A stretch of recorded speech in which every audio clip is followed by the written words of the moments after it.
A blessed morning po sa ating lahat. Sige, inanayahan ko po ang lahat na tumayo.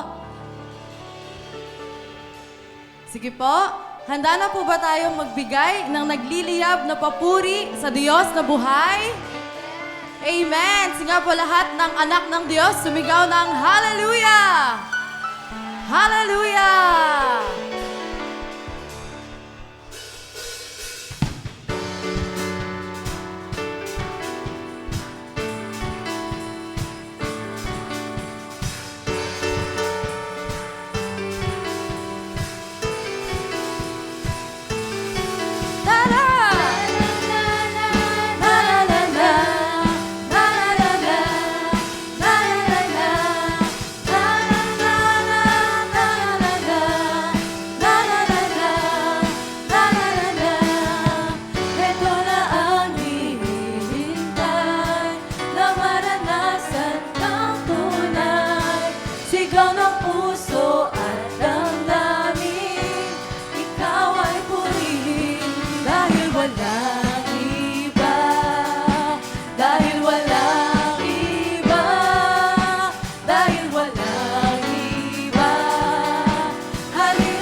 Walang iba.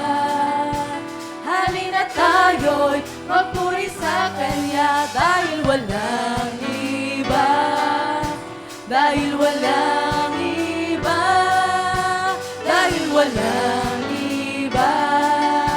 Halina tayo'y magpuri sa Kanya dahil walang iba.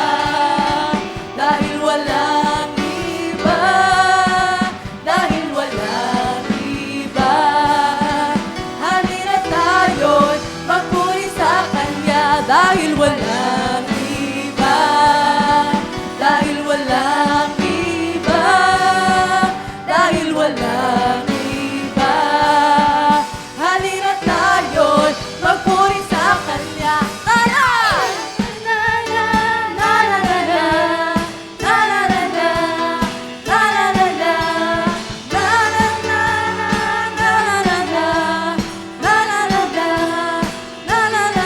Nagiliyan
may galak, may saya, may tuwa sa piling ng Diyos.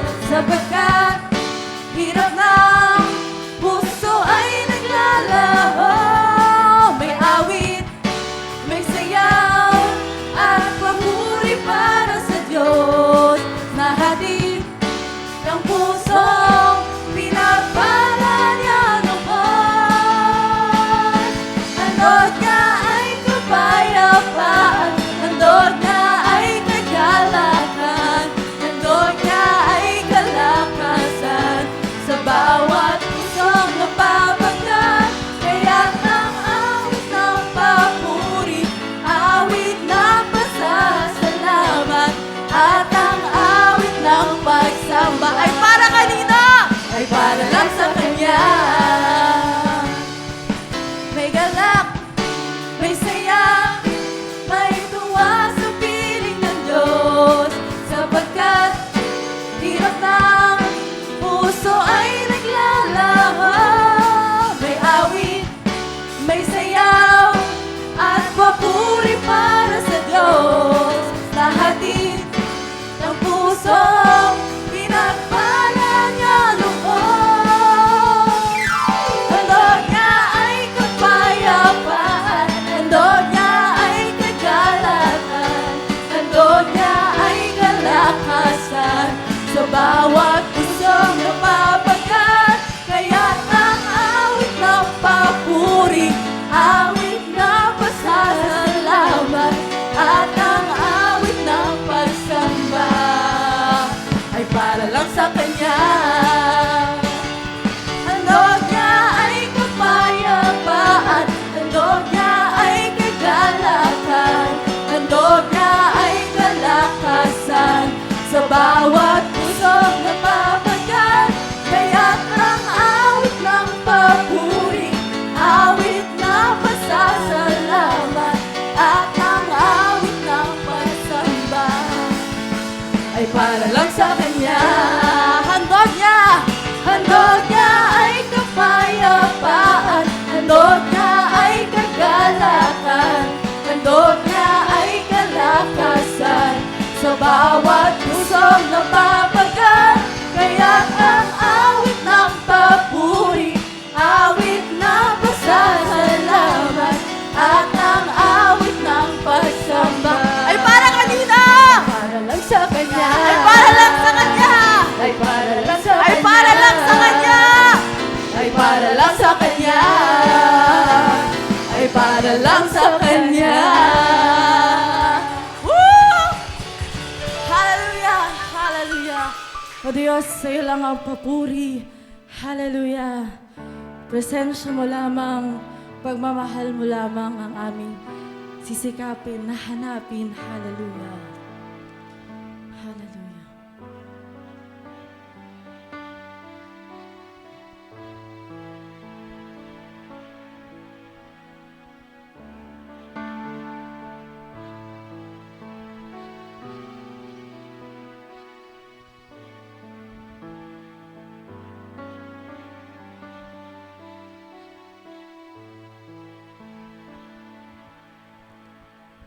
Narito kami, nagpapakumbaba, sumasamba sa isang Diyos.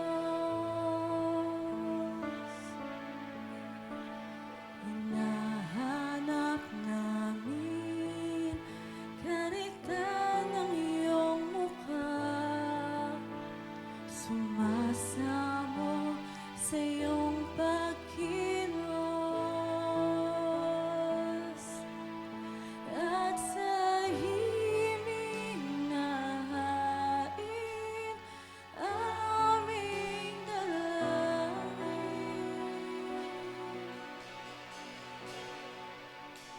Kami katagpuin, iparanas mo sa amin ang iyong kapangyarihan.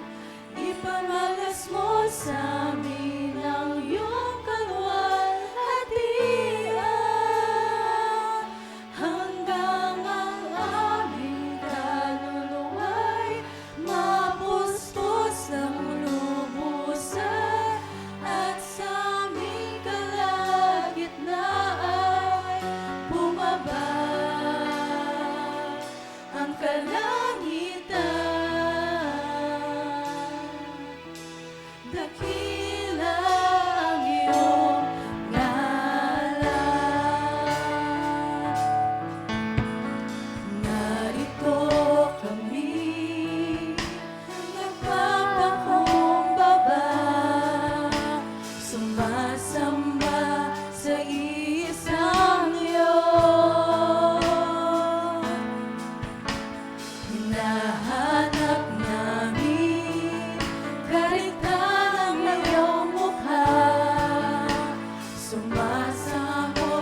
sa iyong pagkilos at sa himig na hain aming dalangin. Kami katagpuin, iparanas mo sa amin ang iyong kapangyarihan. Ipamalas mo sa amin ang iyong kalwalhatian. Hanggang ang aming kaluluwa'y mapuspos ng lubusan at sa aming kalagitnaan bumaba ang kalangitan. Dakila ang iyong ngalan.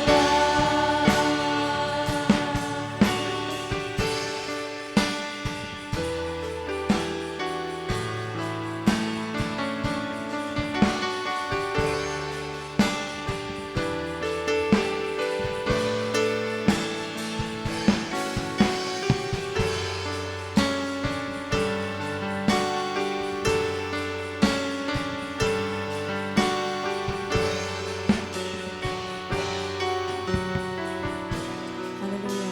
Sama-sama nating idalangin sa Diyos na sa ating pag-awit, bumaba ang kalangitan at kuskusin niya tayo ng kanyang kapangyarihan.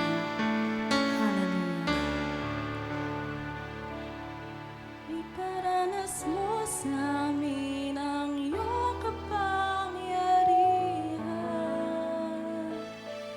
Ipamalas mo sa amin ang iyong kalwalhatian.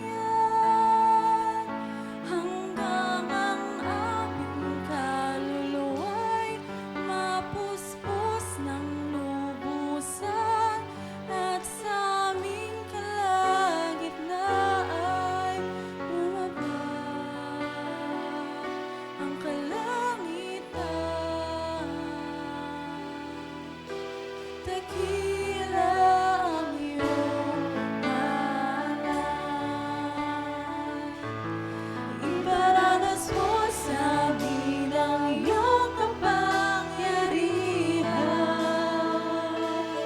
Ipamalas mo sa amin ang iyong kalwalhatian. Hanggang ang aming kaluluwa'y mapuspos ng lubusan at sa aming kalagitnaan bumaba ang kalangitan. Dakila ang iyong ngalan.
luwalhati at pagsamba. Jesus, ika'y dakilain, magpakailanman. Nararapat ka sa papuri, luwalhati at pagsamba. Itataas ang ngalan mo, Ama. Kailanmay hindi ka nagbabago. Tiwala ko'y ibibigay sa'yo. Mga pangako mo, panghahawakan ko. Mamamalagi sa kalinga mo. Nararapat ka sa papuri, luwalhati at pagsamba. Jesus, ika'y dakilain, magpakailanman. Nararapat ka sa papuri, luwalhati at pagsamba. Itataas ang ngalan mo, Ama. Nararapat ka, Panginoon! Nararapat ka sa papuri, luwalhati at pagsamba. Jesus, ika'y dakilain, magpakailanman. Nararapat ka sa papuri, luwalhati at pagsamba. Itataas ang ngalan mo, Ama.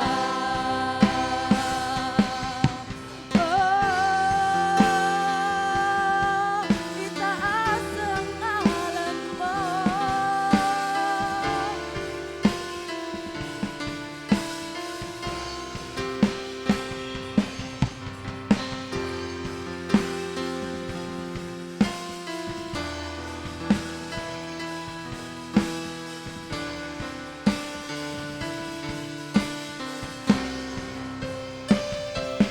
Ang iyong nilikha'y luluhod sa'yo. Itataas ang ngalan mo. Bawat labi ay magpupuri. Jesus, dakila ka. Ang iyong nilikha'y luluhod sa'yo. Itataas ang ngalan mo. Bawat lahi ay nagsasabi, Jesus, dakila ka. Nararapat ka sa papuri, luwalhati at pagsamba. Jesus, ika'y dakilain, magpakailanman. Nararapat ka sa papuri, luwalhati at pagsamba. Itataas ang ngalan mo, Ama. Nararapat ka sa papuri, luwalhati at pagsamba. Jesus, ika'y dakilain, magpakailanman. Nararapat ka sa papuri, luwalhati at pagsamba. Itataas ang ngalan mo, Ama. Ang iyong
natin kung gaano kadakila ang ating Panginoon. Ang lahat ng nilikha ng Panginoon ay magpupuri at luluhod at magpupuri sa kanyang pangalan.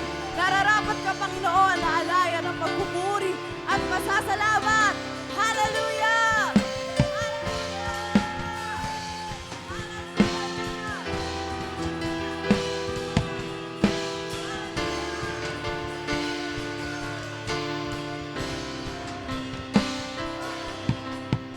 Hallelujah, hallelujah. Patuloy mo kaming puspusin ng iyong pagmamahal, ng iyong kapangyarihan. Hanggat ang aming mga bibig ay wala nang sinasabi kundi papuri sa iyo.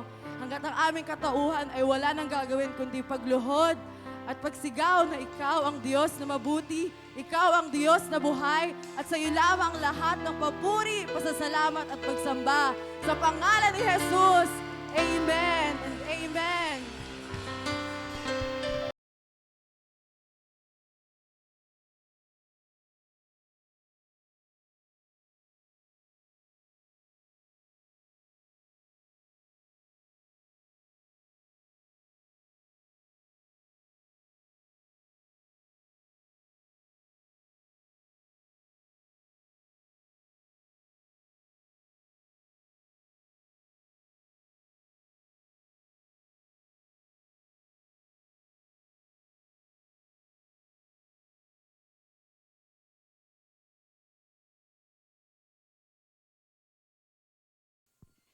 Purihin ng Panginoon. Hallelujah. Yes. Sige po, palakpakan po natin ang ating Panginoon. Hallelujah. Amen. Amen. Magandang umaga po sa lahat. Ganon din po sa mga nasa live streaming. Magandang umaga sa inyo. At patuloy na nagpupuri tayo dahil ang ating Panginoon ay tunay na buhay. Amen ba tayo doon? Amen. So, praise the Lord. So, ang mensahe ng Panginoon sa atin ngayon ay patungkol sa topic na ito. Okay. Treat others with love. So, inaanyayahan ko po ang bawat isa na tumayo at babasahin po natin yung ating passage with reverence upang patuloy na magkaroon tayo ng reverence sa pagbasa ng banal na salita ng Panginoon. Samahan niyo po ako sa pagbasa dito sa Romans chapter 9 verse 12, chapter 12 verse 9 to 13. Okay. So samahan niyo po ako sa pagbasa sa New King James Version. Sabi dito, "Let love be without hypocrisy. Abhor what is evil, cling to what is good. Be kindly affectionate to one another with brotherly love, in honor giving preference to one another. Not lagging in diligence, fervent in spirit, serving the Lord, rejoicing in hope, patient in tribulation, continuing steadfastly in prayer, distributing to the needs of the saints, given to hospitality." Manalangin po tayo. Panginoon, maraming salamat sa umagang ito. I believe that this is the day that you have made for us, O Lord God. At patuloy po, Panginoon, na bigyan mo kami ng karunungan upang sa aming pagtalakay, Panginoon, ng inyong banal na salita, ay patuloy na makita namin ang sustansya ng inyong salita. Patuloy po, Panginoon, na pagharian kami sa kalagitnaan na ito ng banal na Espiritu na siyang magiging direksyon namin at guidance namin sa pag-aaral ng inyong banal na salita. Maraming salamat, Panginoon, sa inyo ang lahat ng papuri sa pangalan ni Jesus. Amen and amen. Sige po, tayo po ay makaupo. Maraming salamat po sa bawat isa. Hallelujah. Treat others with love. So, pag pinag-usapan po yung love, I believe that one of the greatest human needs ng bawat sangkatauhan ay tayo ay ibigin. Sino dito ang ayaw na hindi maibig. Lahat tayo gusto natin ibigin tayo. Lahat tayo gusto natin na tayo ay magustuhan. Okay. We all need love. Lahat po tayo kailangan ng pag-ibig. We need to know that we are important to somebody. That somebody truly cares about us, what we wanted, and that we are acceptable with unconditionality. Okay. So, ang lahat sa atin, ang bawat isa po sa atin, ay naisip po natin na somebody is caring for us. Okay. Kahit na sino po tayo. Maliban man lang doon sa mga tao na talagang walang titingin sa kanilang sa kanilang kalagayan o sa kanilang kondisyon. We may act irresponsibly in a desperate attempt to get attention, but attention is a poor substitute for love. But it seems better than nothing at all. Kung tayo ay bibigyan ng pansin, hindi yun maganda dahil yun ay wala namang pag-ibig papansinin ka lang naman Ngunit, mas maganda na mapansin tayo kaysa hindi tayo mapansin. We may develop physical symptoms that brings us sympathy and concern. We all need to know that somebody love us. Tama ba yon? Dapat malaman natin na merong nagmamahal sa atin at merong tumitingin sa ating kondisyon. But then, it is really very good for us sapagkat yung good news na salita ng ating Panginoon Diyos, somebody cares for us. Sino po yun? Ang ating Panginoon Diyos. To know Him is to find release from the crippling effects of feeling unloved. So, kung halimbawa, tayo ay iniisip natin na walang nagmamahal sa atin na kung sino man, dapat maisip po natin na mayroong isang nagmamahal sa atin, ang ating Panginoon Diyos. So, sabi nga sa 1 John 4:7 and 8, sabi doon, Beloved, let us love one another, for God is of love. Everyone who loves have been born of God and knows God. Whoever does not love does not know God because God is love. Kung titingnan po natin, generally, ang salita ng Panginoon Diyos at ang ating Panginoon Diyos, wala pong ibang ibinibigay na mensahe yan, kundi pag-ibig. Pag-ibig sa humanity. Pag-ibig na dahil sa pag-ibig ng ating Panginoon Diyos, ay sinugo niya ang kanyang bugtong na anak upang tayong lahat ay magkaroon ng kaligtasan. So, kung titingnan po natin, wala pong maiko-compare doon sa tinatawag na pag-ibig ng Diyos. And this is the agape love. The agape love is selfless, sacrificial, unconditional love. Okay. Agape love perfectly describes the kind of love Jesus Christ has for His Father and for His followers. So, bukod doon sa agape love, meron pa tayong ibang alam na pag-ibig Ano yung ibang alam natin na pag-ibig? Eros, ang galing. So, eros. Ano yung eros? Eros is sensual or romantic love. Ito po, binabase po ito doon sa kalalagayan ng married life ng couple. Sensual and romantic love. Mayroon tayong tinatawag na phileo, na ito ay brotherly love or friendship. Kadalasan, yun sa storge love, it describes the love between family members sa mga members ng mga pamilya. But then, kung titignan po natin, the love na ino-offer ng bawat isa doon sa pamilya, it can really be also the same as doon dapat sa pag-ibig na dapat natin iukol sa ating mga kapatiran o sa ating mga kaibigan. So, titingnan po natin dito, ano ba talaga ang sinasabi ng ating passage? Ano ba ang gusto ng ating Panginoon?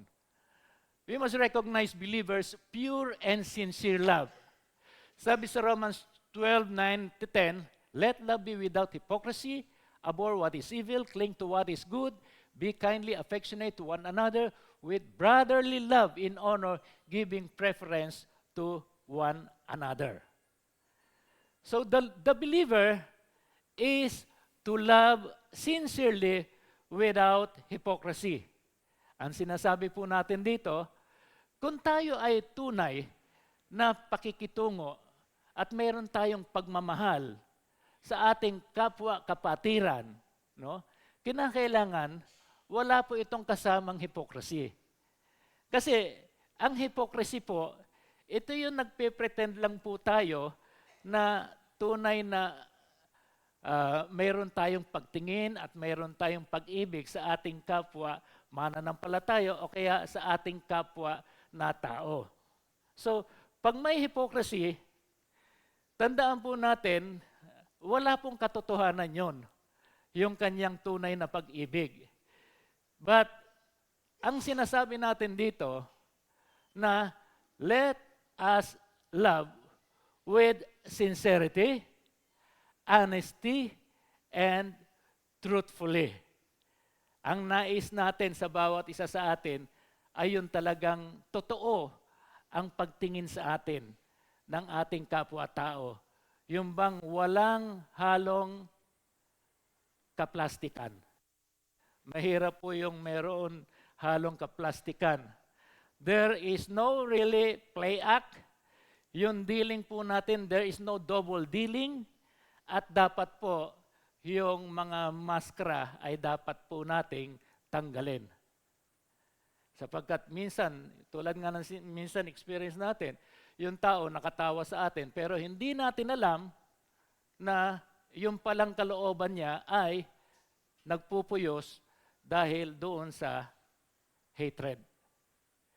Mahirap po yun. So, ang sinasabi po natin dito, let us love without hypocrisy. But he must not show it from an impure motive. So, if we love, there should not have any impure motive. Kasi minsan, pinakikita lang natin na okay sa atin yung isang tao, na gusto natin siya, but then, hindi pala tama ang motive natin. Ang motive natin just to gain advantage, just to gain position, to gain attention, and to boost ourselves. Yun lang ang gusto natin. Kaya ang ginagawa po natin ay pinapakita natin na okay sa atin yung tao, gusto natin yung tao, but then sometimes mayroon pala tayong hindi magandang motive doon sa tao. Ginagawa lang natin na maging magiliw tayo at maayos tayo doon sa ating kapwa-tao, pero iba naman ang ating motive. The believer must love others with a pure and sincere love, being completely free of selfish motive. The believer dealing with all men must be in love, a sincere love, a love without hypocrisy and double dealing. Mayroon pong isang magandang verse na dapat po nating maunawaan at dapat maitanim po sa atin. Sabi sa 1 John chapter 3 verse 18, dear children, let us not love with words or speech, but with actions and in truth. Mahirap po yung sinasabi natin, mayroon tayong pag-ibig sa isang tao at pagkatapos wala naman tayong ginagawang aksyon. Hindi po natin makukuha ang isang bagay doon sa isang kaibigan, kamag-anak o sino pa man na mayroong mayroong nararanasang sakit na malala, hindi po natin makukuha yon sa paiyak-iyak. Sapagkat walang maidudulot ang iyak. But then, if we really are grieving, nandoon, yung totoo tayo, somehow napapaiyak po tayo. But kung halimbawa, meron tayong kakilala na meron nasasadlak sa dusa dahil doon sa kanilang nararanasan na hirap, dusa dahil sila ay mayroong sakit o kung ano paman, let us pray for them, naturally. Ngunit, kinakailangan, kung totoo tayo, na mahal natin, na mayroon tayong burden, kumilos po tayo. Dapat meron po tayong gawin. Dapat, let us not love with words, yung sa salita lamang. Oo, kaibigan, ipag-pray natin, okay yan, ipag-pray natin. Pero wala ka namang ginagawang aksyon. Na obvious na kinakailangan, mayroon kang gawin para matulungan mo ang isang tao. Minsan mahirap po tayong dumukot ng ating pitaka eh. At tignan kung hanggang magkano yung ating maipapaluwal doon sa taong mayroon tayong burden talaga. Kaya nga't hindi po pwede na bilang mananampalataya ay sa salita lamang po tayo. There are 4 very practical ways the believer is to demonstrate his love for others. Titingnan po natin dito. The believer is to love by hating evil. Hating evil. So, dapat po tayo, na mga mananampalataya, dapat hindi po magkaroon ng rema sa buhay natin yung mga bagay na considered to be evil and wicked things. The believer stands against evil, doing all he can to fight cursing and bitterness. Dapat po maging against po tayo doon sa mga mahilig mag-curse at yung mga bitter sa atin. Unjust and improper behavior, ignorance and godless education, immorality and destructive sex, selfishness and greed. We have to stand against those evil. Sapagkat marami naman evil and wicked things na dapat na tayo ay mamuhi doon sa mga bagay na yon. Hindi lamang itong mga bagay na ito. Okay.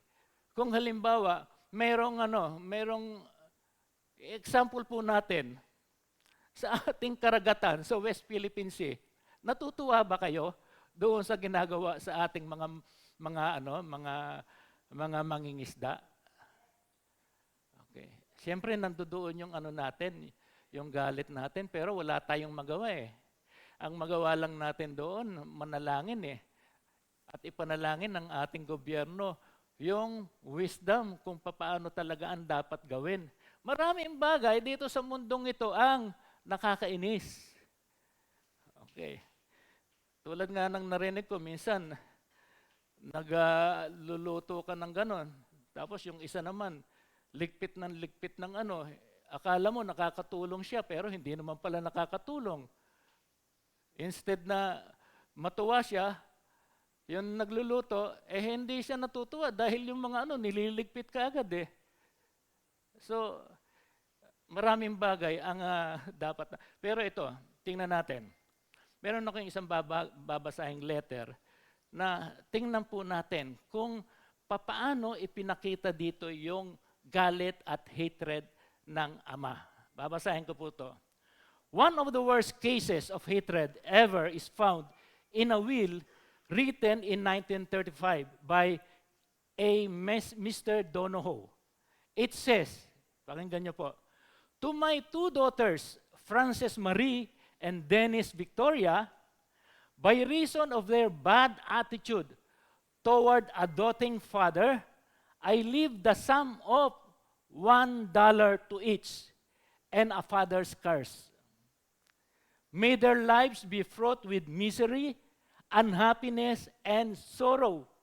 May their deaths be soon, and of a lingering malignant and torturous nature. May their souls rest in hell and suffer the torments of the condemned for eternity. Ano pong palagay ninyo doon sa sulat na yon? Napaka sama nung letter na yon na iniwan ng tatay doon sa kanyang dalawang anak. Ano po kaya ang reason? Minsan hindi natin alam yung reason eh. Pero dapat tignan natin kung ano ang tinanim mo, yun ang aanihin mo. Okay. Kaya itong dalawang dalawang mga kapatid na ito, ay ganito ang naging will na iniwan ng kanyang tatay because those two daughters maltreated the father. Maaring sinuway, maaring walang respect, maaring ginawa ng masama. Kaya dumating sa punto na itong tatay na ito ay gumawa ng sulat na ganito. But then, tanungin natin, bakit ba nagkaganon yung kanyang mga anak? Maybe it is because na siya ay mayroon din corrupt heart. What you sow, you reap. Ito yung kanyang tinanim, kung kaya't doon sa kanyang tinanim, minaltrato siya ng kanyang anak, at dahil sa pagmamaltrato, nag-iwan din siya ng hatred. Tingnan po natin. Matthew 12, verse 34 and 35. Brood of vipers, how can you, being evil, speak good things? For out of the abundance of the heart, the mouth speaks. A good man out of the good treasures of his heart brings forth good things, and an evil man out of the evil treasures brings forth evil things. Ano po ang nakita nung dalawang anak niya? Good ba? Nakita niya wicked and evil things. Kung kaya't pinalitan niyan ng wicked things, minaltrato siya, but then nagalit ang ama kung kaya't itong sulat na ito ang kanyang sinulat. Tandaan po natin na kung ano po ang tinanim po natin, yun po ang aanihin po natin. If we sow wicked things and evil things doon sa tao, maaring yung balik sa iyo hindi manggagaling doon sa tao. Maaring manggagaling ito sa ibang tao na babalik sa atin. Pangalawa, the believer is to love by cleaving to that which is good. Ang ibig sabihin ng cleave means to join or fasten together, to attach, to cement or glue together. So the believer is to desire only the very best, all the good possible for people. Dapat ang isang mananampalataya, dapat laging nasa kanya yung tinatawag na kabutihan. Good things. Sabi sa Galatians chapter 6, verse 10, therefore, as we have opportunity, let us do good to all, especially to those who are of the household of faith. Kinakailangan po, laging naitatanim sa puso po natin na in everything, in every day, sa buhay po natin, dapat ang tinatanong po natin ay kabutihan sa ating kapwa-tao. Si Paul po, acknowledge the commendable qualities of the Roman Church. Okay. Even though hindi nakakabisita si Paul sa Roman Church, naririnig niya yung good qualities ng mga mananampalataya sa Rome. Okay. Because the believers are full of goodness, full of kindness, helpfulness, and they have a virtue and excellence. Ito po yung naririnig niya doon sa mga mananampalataya sa Roma. So, ibig sabihin, very commendable yung kanyang naririnig doon sa mga mananampalataya. Bagamat, minsan lang na meron siyang nakasama na mga Roman believers during his travel doon sa Mediterranean. So, yun lang ang pagkakataon na mayroon siyang nakasamang Roman believers. But Paul never visited the Roman church but met few Roman believers doon lang sa kanyang pag-travel. So, nakikita natin dito, very commendable. Kung halimbawa, ikaw ay mabuting tao, pagpunta ng isang naghahanap sa iyo, kilala niyo ba dito si si Mang Isko? Si Mang Isko, oo, doon yun nakatira. Mabuting tao yun, si Isko. So makikita po natin, yun talagang maririnig natin doon sa tao, yung honor, yung kanilang masasabi doon sa tao. So, pangatlo po, the believer is to love by loving his brothers in Christ by being kind and affectionate toward them. So, ang affectionate means the love existing between family members. Ito yung love sa family members. Pag sinabing very affectionate. The church is dealing with the Christian family, the brothers and sisters. So, kung ano yung pag-ibig na nakikita natin within the members of the family, it must also be the same love na dapat maipagkaloob natin sa Christian family. Between brothers and sisters. At siguro, kung halimbawa hindi mananampalataya, ganun din dapat na mayroon tayong pag-ibig o pagtingin sa kanila. Hindi po kinakailangan na tayo bilang mananampalataya ay maging mailap doon sa tao. Minsan nagiging masungit tayo doon sa ibang tao lalong-lalo na kung hindi natin kilala at i-approach tayo So, lalapit pa lang sa atin yung tao, lumalayo na tayo, hindi natin alam kung ano ang gusto ng tao. Baka magtatanong lang ng lugar, tapos iniiwasan na natin. Hindi po ganon. Kinakailangan maging approachable po tayo dahil ipairal po natin that we are already a new creation. Bagamat minsan, kung ano yung ugali natin during the time na hindi tayo naging Kristiyano pa, sometimes na-adapt natin Noon, kung halimbawa, bold ka magsalita dahil meron kang kinaiinisan na tao, nung nakakilala ka sa ating Panginoon, yung behavior mo yun, nagamit mo rin. Nagiging bold ka naman para mag-share ng salita ng Panginoon. Kung ano minsan yung nagiging behavior natin, yung pattern natin, nung tayo ay hindi mananampalataya, sometimes na-adapt natin yun But, adapting it na Kristiyano na tayo. And there is no dissension or divisiveness in love. So, kung pag-uusapan natin ng pag-ibig, wala po ditong pagtatalo-talo. Wala po ditong paghihiwalay. Minsan tayo, yun nga ang madalas na example, hindi lang tayo mapansin, hindi na natin nagugustuhan. So, minsan maraming bagay na kung saan ang isang tao ay umaalis, no? At dahil lamang sa isang argumento na hindi siya napagbigyan, ayaw ko na nga, hindi kayo maniwala sa akin. Yung bang minsan may pagbabanta pa tayo sa church Pag hindi nyo ibinigay sa akin ito, aalis ako dito sa church. That's not a good habit. Hindi po yun magandang behavior ng isang mananampalataya. Hindi po dapat natin marinig yun sa isang mananampalataya. Hindi po tayo pwedeng magbanta dahil iniisip natin na tayo ay importante sa iglesia.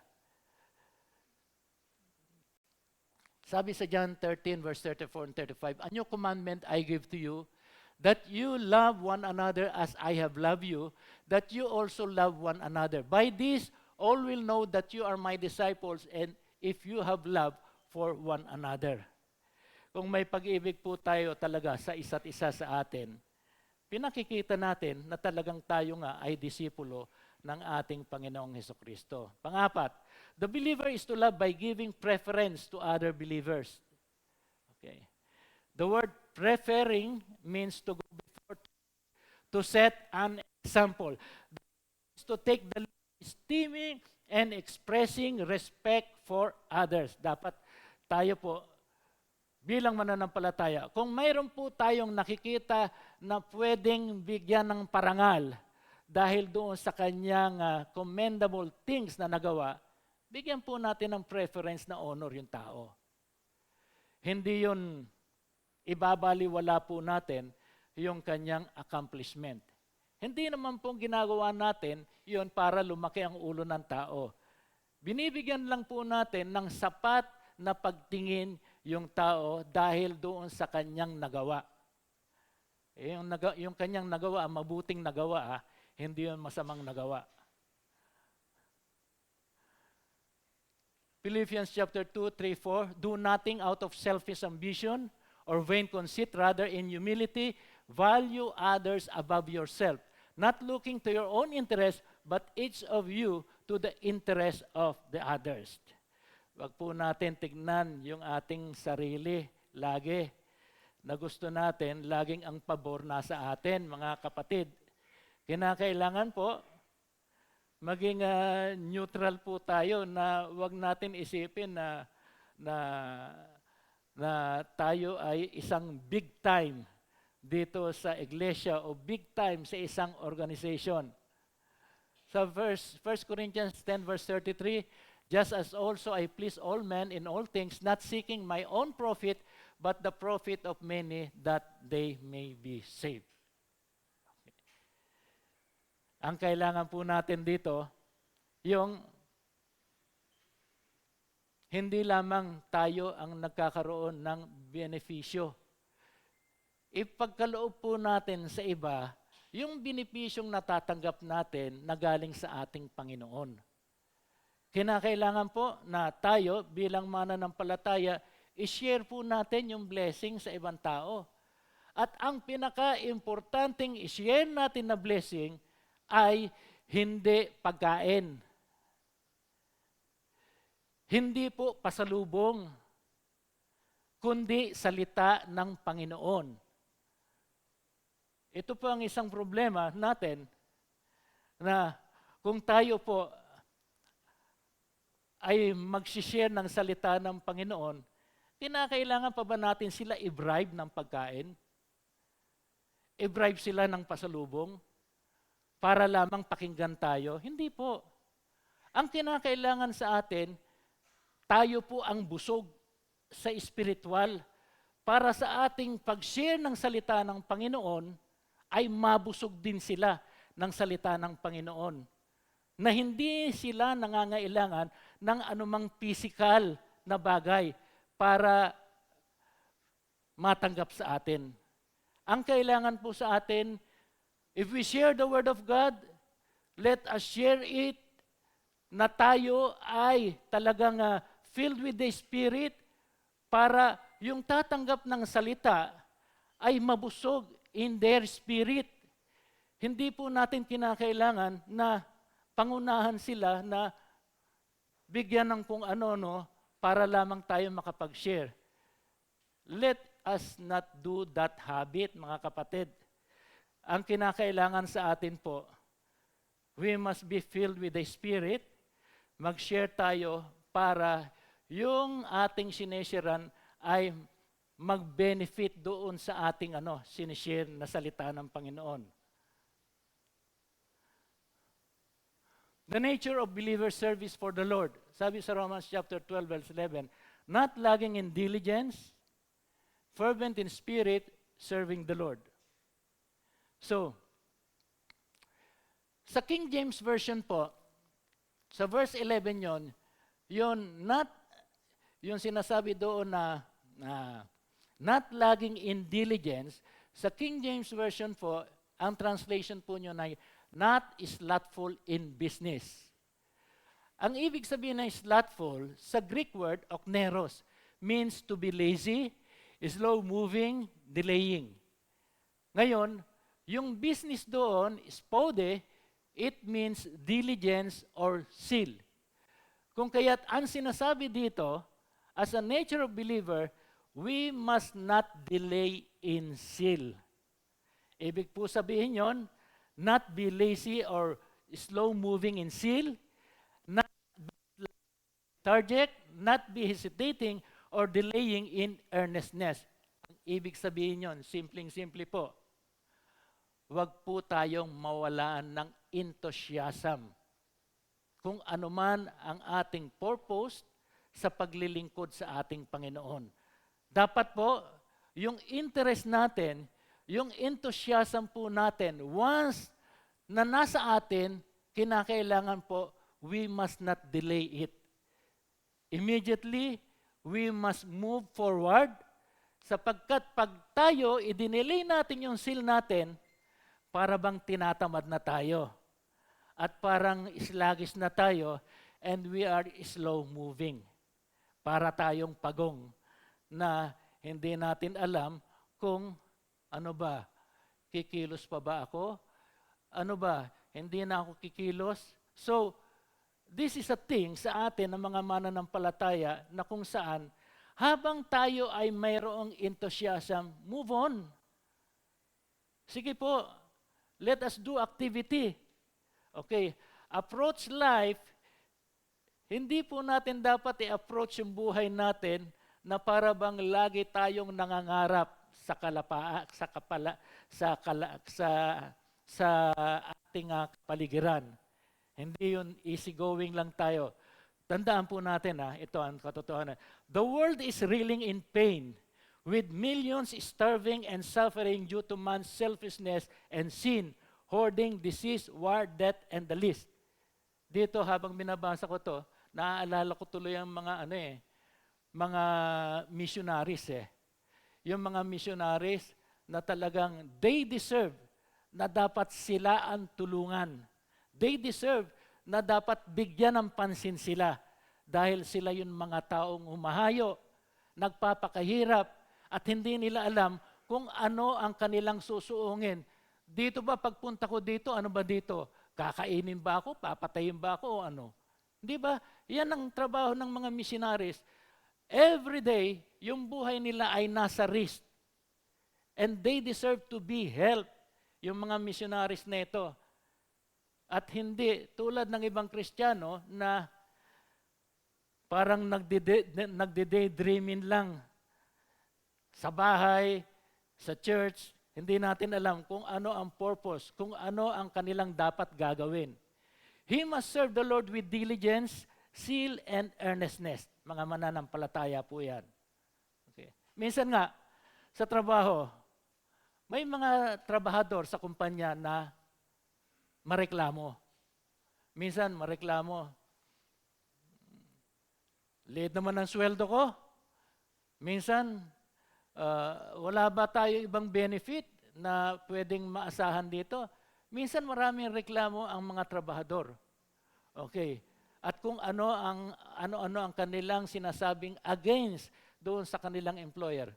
May isang magandang tip doon sa mga taong reklamador.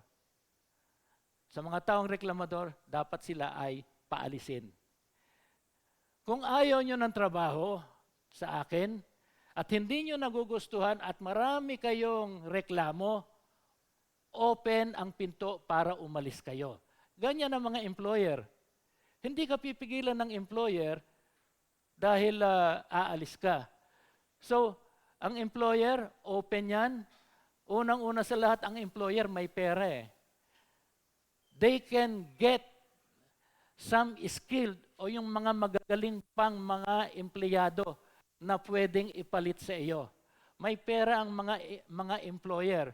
So, sa secular, ganun ang klase ng paglilingkod ng mga trabahador. But in the church, as believer, we serve with sacrifice. We need to sacrifice. Di lahat puro sarap. Hindi lahat puro pabor sa atin. Hindi lahat parang senyorito tayo. Gusto ko nito, gusto ko ganon, gusto ganito. Hindi po ganon. Bilang mananampalataya po, hindi po dapat sa atin ang sarap. Ang dapat po sa atin na makita ng Panginoong Hesukristo yung sacrifice, kung paano nag-sacrifice ang ating Panginoong Hesukristo. No, nung unang panahon, wala naman jeep, wala namang LRT, wala namang transport, lakad lang noon. Pero nakapag-minister sila. Ang problema lang nga niyan, yung kanilang mga sleeper ay napupudpod. Hindi bali na yon. Pero makikita po natin yung kaibahan ng paglilingkod, no? Doon sa secular world at sa iglesia bilang mananampalataya. Huwag po natin gayahin. Amen, ha? Huwag po tayong maging Marta. Okay. Nagsisilbi sa Panginoong Hesukristo, pero wala naman talagang tunay na pinagsisilbihan. He is serving Jesus, but he is missing Jesus. Buti pa si Marta, buti pa si Mary, very diligent siya na harapin ang ating Panginoong Hesukristo at pakinggan kung ano ang sinishare ng ating Panginoong Hesukristo. Sa 2 Thessalonians 3 verse 10 and 11, for even when we were with you, we commanded you this, if anyone will not work, neither shall he eat. For we hear that there are some who walk among you in disorderly manner, not working at all, but busy bodies. Ito po yung mga busy bodies na akala po natin marami na po tayong nagagawa sa iglesia. Okay. For you yourselves know how you ought to follow us, for we were not disorderly among you, nor did we eat anyone's bread free of charge. Ito po yung sinasabi doon sa 2 Thessalonians. Nor did we eat anyone's bread free of charge, but work with labor and toil night and day, that we might not be a burden to any of you. Ito po yung karakter ni Apostle Paul. Ayaw niyang maging burden sa iglesia. At kung meron man siyang kainin, kung kinakailangan bayaran, binabayaran niya po. Hindi po lahat libre. Okay. Minsan ang gusto po natin lahat libre. Okay. So, kaya nga ang akala natin, dahil marami na po tayong ginagawa, akala natin okay na yun sa atin. But then sometimes, we are only busybodies. Doing something without aim, without purpose. Pangalawa, fervent in spirit. Fervent, ibig sabihin yon, zeo means to be hot, to boil, to set a flame. Ang sabi ng Panginoon Diyos kay Jeremiah 23 verse 29, is not my word like a fire, says the Lord, and like hammer that breaks the rock in pieces? Ang aking salita ay tulad ng isang apoy. Parang yung kanta kanina, we must be a flame. Kinakailangan, dahil ang salita ng Panginoon Diyos ay parang apoy at parang hammer, dapat ang salita ng Panginoon na lumalabas sa atin ay para ding apoy. Na tayo, we must be a flame in serving Christ. Dapat po tayo ay mainit. Parang balita. Pag nagbabalita sa TV, narito na po ang naglalagablab na balita. Okay. Tayo naman, nandito na ang naglalagablab na salita ng Panginoon. We must be a flame in the service for Christ. The world is reeling under the weight of a desperate need and dying without Christ and being doomed to an eternity separated from God. Sa Acts 18 verse 25, Now, a certain Jew named Apollos, born at Alexandria, an eloquent man and mighty in the scriptures, came to Ephesus. This man had been instructed in the way of the Lord, and being fervent in spirit, he spoke and taught accurately the things of the Lord, though he knew only the baptism of John. Ito si Apollos, kahit na wala pang gaanong alam, ang alam niya lang, yung baptism ni John, nandoon na siya, very bold na siya. So he began to speak boldly in the synagogue. When Aquila and Priscilla heard him, they took him aside and explained to him the way of God more accurately. So tingnan po natin si Apollos, no? Siya, nagbabahagi siya ng salita ng Panginoon. He is fervent. Nag-aapoy siya na mag-share patungkol sa ating Panginoong Hesukristo. At kahit na wala pa siyang gaanong alam, ang alam niya lang ay yung baptism ni John, nandoon na siya, nasa synagogue siya, and he is speaking boldly sa mga doon na nakikinig.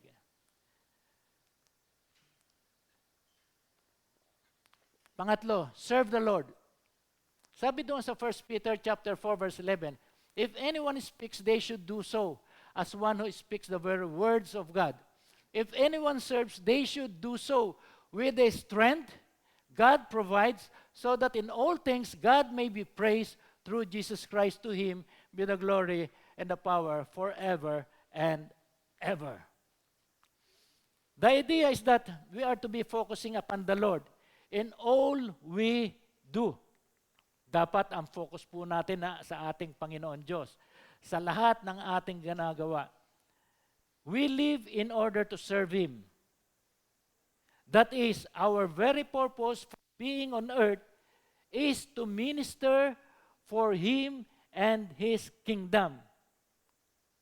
Alam po natin kung ano ang gustong ibig sabihin ni Apostle Paul at ganon din ni Peter in saying that whatever we can do to serve, teach, preach, wait on tables, clean, cook, wash, dishes, etc., then we need to do it the best we can. Yun nga ang sinasabi ko. Sa church, marami kang pwedeng gawin. Huwag mong sabihin na sa church, wala kang pwedeng ma-contribute. Pwede kang mag-contribute ng inyong paglingkod sa ating Panginoon sa iglesia. We need to show some zeal in our service or whatever we do for Christ and in the kingdom. Meron pong isang Bible teacher. Okay. Ang ginawa niya, yung mga bagong labas na mga prisoners, kinuha niya ito doon sa kanyang firewood factory. Okay. Dahil sila, mga galing sila sa bilangguan, kinuha niya, binigyan niya ng magandang sweldo, binigyan niya ng magandang accommodation, at meron pang libreng pagkain. Para sa ganon, yung kanilang pagtatrabaho ay maging maayos. He expected them to work hard and give good service. So, yun ang kanyang inaasahan. But then, dumating ang araw na hindi niya nakita na talagang maganda ang output nila sa kanilang pagtatrabaho. At yung kanyang ine-expect na output, hindi po nangyari. Alam niyo po ang ginawa nito, ang ginawa niya, pinaalis niya lahat itong mga mga manggagawa na ito. He fired them out. At ang kanyang ginawa, bumili lang siya ng saw powered with engine. Isang saw, chainsaw, na powered with engine. At yung saw na yon ay kanyang ginamit na sa loob lamang ng isang oras ay na-produce yung output na malaki kung i-compare sa output ng lahat ng mga trabahador sa isang araw. So ang ginawa ng tao na ito, tinanong niya yung kinausap niya yung kanyang nabiling Sabi niya, mabuti ka pa, iisa ka lang, pero marami kang naipuproduce. Ano ba ang sikreto mo? Na alas yung iyong ipin? O kaya very shiny ka? Ngunit natagpuan nitong tao na ito, na kaya ganun ang kanyang output sapagkat maganda ang lubrication ng chain kung ito ay gagamitin sa kahoy. Yun lamang ang sikreto nyon. Kaya ako sinasabi dito, kasi minsan, ang mga Kristiyano, they work, they have activities, but they have the power of the flesh. They have their own power na nanggagaling sa kanilang intellect, power na nanggagaling sa kanilang energy, at yung sarili nilang enthusiastic zeal, but not the power that comes from God and from the Holy Spirit. Kaya't ang nangyayari, because they are doing things by their own power, because of their own power of the flesh, ang resulta, poor result.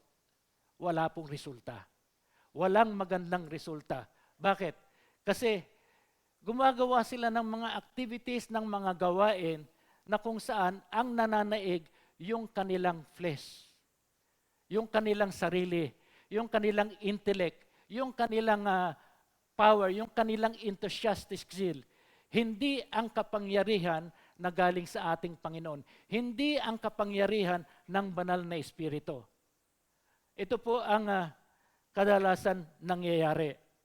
Kaya wala po tayong makita na talagang magandang resulta. Conquer trials and meet the needs unselfishly. Sabi sa Romans chapter 9 verse 12 and 13, rejoicing in hope, patient in tribulation, continuing steadfastly in prayer, distributing to the needs of the saints, given to hospitality. Okay, so, what should we do to conquer trials? Mayroon isang paraan po dyan. The believer is to rejoice in hope. Dapat matuwa tayo sapagkat mayroon po tayong sinasabing hope, yung pag-asa. Okay. Yung pag-asa natin na kung saan God's presence, concerns, and care ay nandoon. Tandaan natin, madalas sinasabi natin, habang tayo ay mayroong pag-asa. Lahat po tayo may pag-asa. Ano man ang dumating sa buhay po natin, trial, suffering, persecution, poverty, lahat po na ito. Tandaan po natin, minsan nararanasan natin yan, but then someday, somehow, may dumarating sa ating pag-asa na nababago ang mga sitwasyon na yon sa buhay natin. At lalong-lalo na. Therefore, ang isang believer hopes in the delivering power of God. He joys and rejoices in the hope of God has given him. Ano ang pag-asa natin? Nandito tayo sa mundong ito. Titus 2 verse 12 to 13, teaching us that denying ungodliness and worldly lust, we should live soberly, righteously, and godly in the present age, looking for the blessed hope and glorious appearing of our great God and Jesus Christ, our Savior. Ito po ang ating pag-asa. Then, the believer must endure trials. Kinakailangan maging ganap po tayo na harapin ang lahat ng challenge sa ating buhay. Sabi sa Isaiah 41 verse 10, fear not, for I am with you. Be not dismayed, for I am your God. I will strengthen you. Yes, I will help you. I will uphold you with my righteous right hand. Ito po ang pangako ng Panginoon Diyos sa atin. The believer is to continue in prayer. Okay lang sa atin, lagi tayo manalangin ng manalangin. Whatever things na kinakailangan ipanalangin natin. We must give constant attention to be in devotion, and we must be attentive, no? Doon sa mga bagay na dapat natin pwedeng ipanalangin. The believer overcomes trial by giving constant attention to God and waiting upon His delivering power. Sabi sa Matthew 26 verse 41, "Watch and pray lest you enter into temptation. The spirit indeed is willing, but the flesh is weak." So, ang sinasabi doon sa verse 13, ay sabi doon, verse 13, distributing to the needs of the saints given to hospitality. Okay, ito. And here, titingnan po natin dito yung stewardship natin bilang isang mananampalataya. The believer is to meet the needs of people unselfishly. Dalawang bagay po. The believer is to give generously. To share with those in need. He is to distribute. That is to give and share in order to meet their needs. Ito po ang kailangan natin, mga mananampalataya. Yun dapat bukas po ang palad natin sa lahat ng bagay. Lalong-lalo na, very obvious na kinakailangan ng tulong ng ating kapatiran o kaya tulong kahit na tulong na hindi natin kapatiran, na hindi mananampalataya. Kung open tayo at talagang gusto natin tumulong, then we must act upon it. Acts 4 verse 34 and 35, "Nor was there anyone among them who lacked, for all who were possessors of lands or houses sold them and brought the proceeds of the thing that were sold, and laid them at the apostles' feet, and they distributed to each as anyone had need." Ito po yung pagsasama-sama ng mga mananampalataya.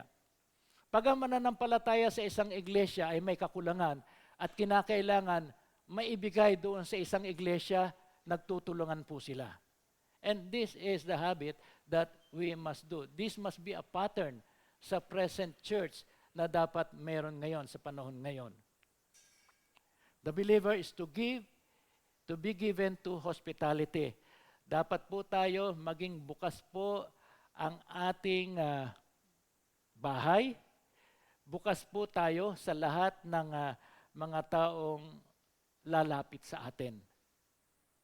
Huwag po natin pagdamutan yung mga taong kinakailangan tulungan, lalong-lalo na yung naglilingkod ng totohanan sa ating Panginoon Diyos.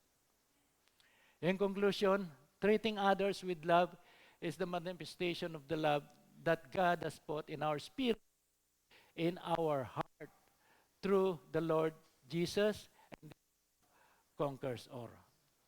Meron po akong isang istorya bago magtapos. During the 17th century, si Oliver Cromwell, siya ay isang Lord Protector of England. Okay. Lord Protector of England. Meron pong isang sundalo na ipa-firing squad. So, nakaset na yung tao na ipa-firing squad at ang kinakailangan, pagdating ng curfew hours na pagbatingting ng bell, yun ang time na babarilin siya. So naghihintay sila ng oras. At nandoon nakaposisyon na babarilin yung lalaki. But then, naghihintay sila kung bakit yung bell hindi bumabatingting. Sabi ni Oliver Cromwell, ano ba to? Sira ba yung bell? Inutusan niya yung kanyang sundalo at natagpuan niya doon isang babae. At yung babae na yon, yan yun, girlfriend ng sundalong i-execute. So, siya yung fiancé ng sundalong i-execute. na yung babae na yon mahal na mahal niya yung kanyang boyfriend, yung sundalo na yon. At yung babae na yon, kinuha ng sundalo, iniharap doon kay Oliver Cromwell. Alam niyo po yung itsura ng babae? Wasak ang kamay, dugo ang kamay. Bakit? Sapagkat sa oras na bumatingting na supposed to be hinaharangan niya ng kamay niya yung batingting, yung clapper, para hindi ito tumunog. Sapagkat oras na tumunog yon, that's the time na i-execute yung kanyang boyfriend. Ganon kamahal ng babae ang lalaki. Ang sabi ni Oliver Cromwell, he was touched. Si Oliver Cromwell, sabi niyang ganon, your lover shall live because of your sacrifice.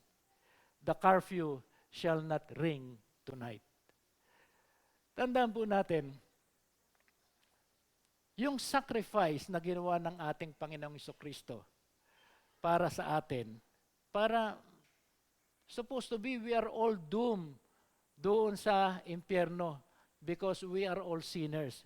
But then because of the God of love, na sinugo ang ating Panginoong Jesucristo para mamatay doon sa krus ng Kalbaryo as a sacrifice, para sa redemption ng ating mga kasalanan.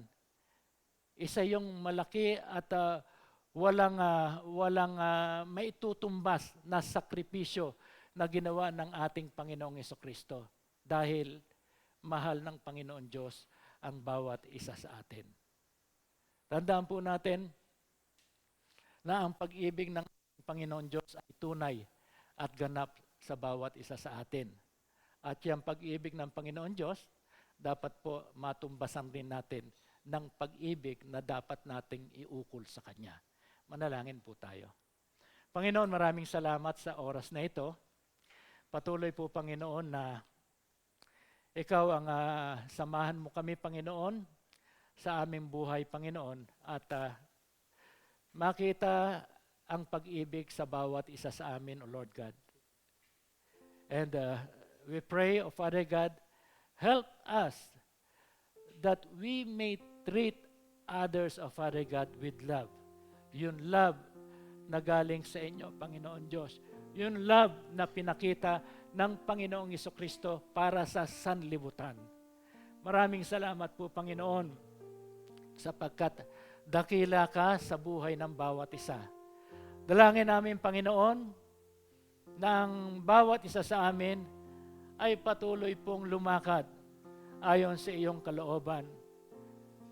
At maranasan ang pag-ibig mo, ang pangako mo, at ganoon din po, Panginoon, na amin pong maisagawa, maipagkaloob sa inyo ang aming tunay at walang